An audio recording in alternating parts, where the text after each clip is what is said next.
Former U.S. Congressman Bob McEwen from Ohio tells the story of his brother taking his son to McDonald's.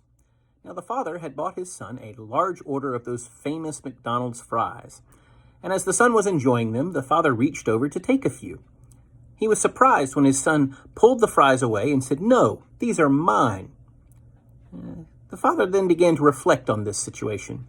He thought to himself, "My son has no idea that I am the source of his fries. I paid for them, and the server gave them to him. I am the reason he has these fries. Not only am I the source of these fries, but being his father, I have the power to take those fries away from him, or I could go back to the counter, hand the clerk a $50 bill, and have them bury my son in fries. My son doesn't understand. I don't need his fries. I can buy a large fry of my own." And then he further reflected, "As a father, I realized that I didn't want his fries as much as I wanted his willingness to share with me." That's exactly the idea we find in our text for tonight, as David reminds us all that we have a responsibility to bless the Lord. After all, he has blessed us with. We're to do that through our hearts, through our minds, and through our actions. Now, we're looking at 1 Chronicles chapter 29, beginning with verse 16. We find this is a prayer that David is offering, and then he has some instructions for the people that follow. So in verse 16, we notice that David begins by recognizing that everything he has, everything he has done, all of his accomplishments are only because of the Lord, because God has allowed it, and it all belongs to him in the first place. How often do you and I forget just how blessed we are, how much our God has done for us, how much he's given to us, how much he's allowed us to experience, again, all because of his grace, his mercy, and his love. David reminds both himself and the people that everything we have is because of God.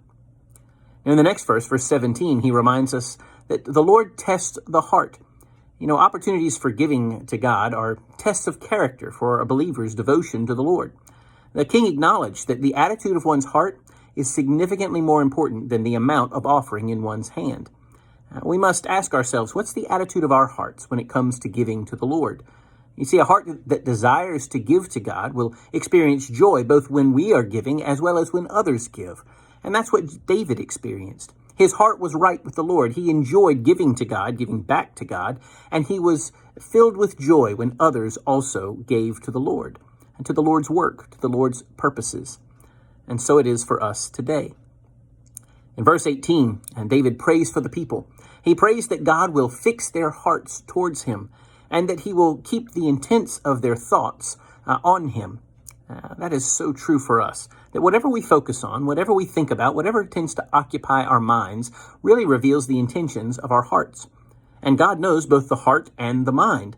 So we must strive to keep him first and foremost in everything that we do, so that when we give, it's not begrudgingly or with reservation, but instead with joy and really a sense of gratitude that we are able to know and love and serve our great God. That was the prayer of David for the people of God, and it's really still our prayer even today. In verse 19, David makes this a little personal. He prays for his son. He prays that Solomon would have a loyal heart toward God. Following God is a matter of the heart just as much as it is the head. And David also gives a great example of how every parent should be praying for their children, to love the Lord, to keep his word, and to do his will. It's the command for every believer, really, to love God, to keep and honor his word, to be obedient to him, and to do his will.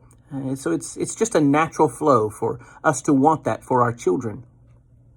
Finally, David offers some instructions to the people. He's finished praying, he's finished acknowledging these things, and now he closes it by giving the people a challenge. He says, "Now, bless the Lord your God." Now, that statement can and should be heeded in all circumstances, but that could be overwhelming. How do we bless God? Well, notice what the people did. They responded appropriately. The scripture says that they bowed their heads and they prostrated themselves. Now, what that means is that they offered the ultimate physical expression of an inward submission to the Lord in all things. In other words, if our hearts and minds are properly focused on God, our actions will demonstrate our faith. And we just have to be careful that we make those right choices, that we choose to honor the Lord, that we choose to honor him in all that we say and do, not just in what is convenient. A good example of this involves horse racing. You see, there were two Kentucky farmers who Each owned racing stables, and they had developed a keen rivalry. They each owned a 3-year-old horse. One was a colt named Big Bucks, and the other was a filly named Career Girl. And both the horses were extremely fast.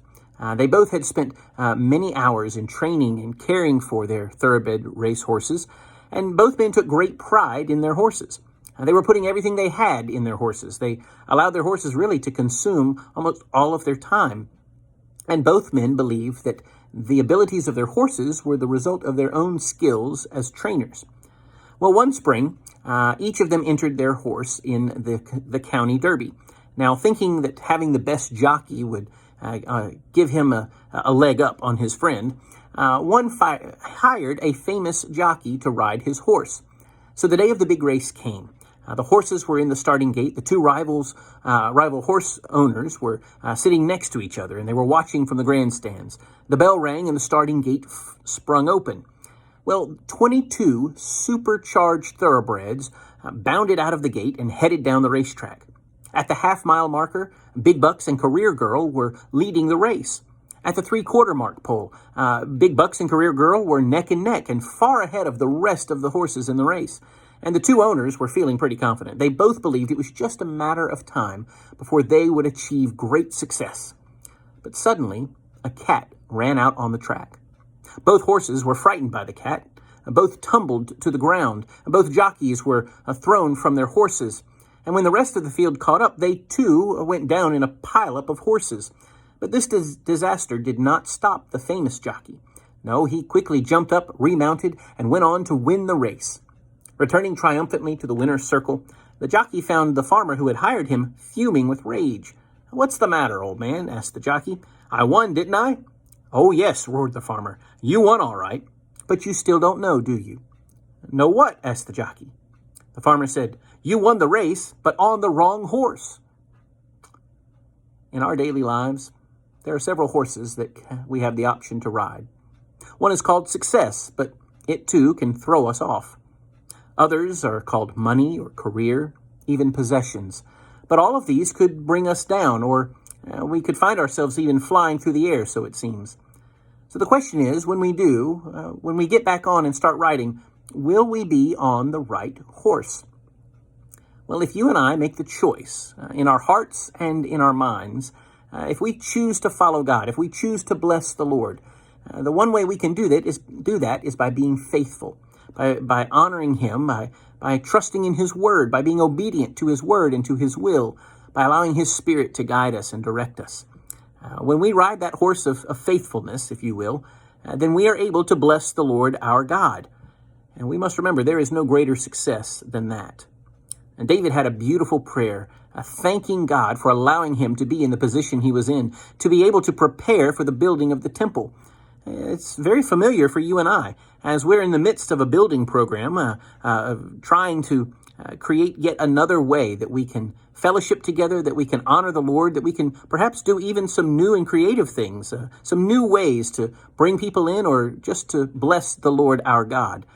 We also must remember to thank Him for allowing us to be in the position that we too might give, that we might give with the right attitude of heart, that we might thank Him, recognizing all that we have is from Him in the first place. We're just giving back to Him a small portion of what He has blessed us with. When our hearts are right with the Lord, when our minds are right with the Lord, our giving will reflect that. Our attitudes and our actions will reflect that, and the world will take notice. Because there is something different about a person who loves the Lord their God with all their heart, their mind, their strength. And in so doing, they become the witnesses that this world needs, even now. Let's be one of those witnesses. Let's bless the Lord our God. And let's remember, everything we have is because of Him in the first place. You and I are very blessed. That's all because of God. So let's give back to Him. Maybe it's in our tithes, in our offerings. Maybe it's in our time. Maybe it's by sharing our testimony. Maybe it's by helping others because of the love of Christ within us. However we choose to bless the Lord, let's do so with the right attitude of heart. Not for the recognition, not to build ourselves up, but simply to honor the Lord. Because nothing brings God more glory than when people are obedient to His will, to His Spirit, and to His Word.